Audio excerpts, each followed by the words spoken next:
Hello friends, foes, and other watchers on the internet. My name is Matt, and you're watching Hogwash Gaming. And this week is the last week of Monster Month.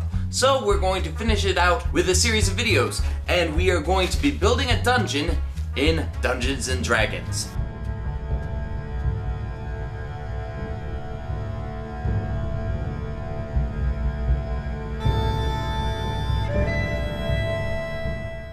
Now the materials you'll need for this are rather basic. You need something to draw the dungeon on.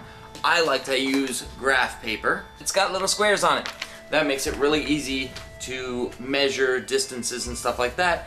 You need something to draw with, and I also like having note paper. If you wanted to record all of this on a note app, go right ahead. Also, it really helps to have rule books for types of monsters, and ones that include traps and treasure and stuff like that, but these aren't necessary. You can make all of this up.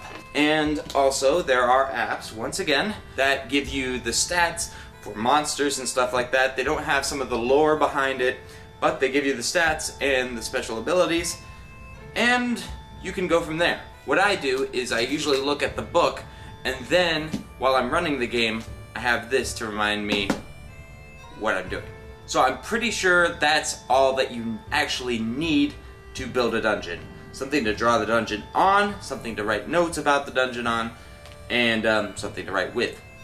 Let's move on to the first step on designing a dungeon. And that would be, how challenging do you want this dungeon to be? How many characters are in this quest? Are they all level 1s? Are they a mixed bag of 1 through 20? Are they kind of in the middle? These are some of the things that you have to take into consideration before you throw them up against challenges. And also you need to consider, how good are your players at playing this game? If they're just getting started, they don't know the game very well, you might want to make it a little simple. Whereas if they're really experienced, then you can throw some complexity into the game. Next thing you need to consider is, how much time do you have? Or how long do you want to play in this dungeon?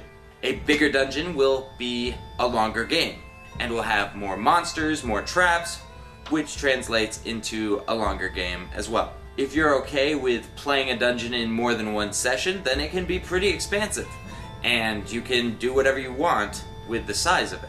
And that's another thing. When you have a story behind this, you need to match it to the map. If you're going into a cabin to find a smuggler, he's not going to have an entire troll fortress underneath his cabin.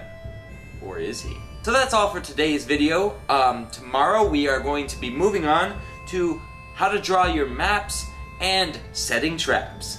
So until tomorrow, this is Hogwash, over and out.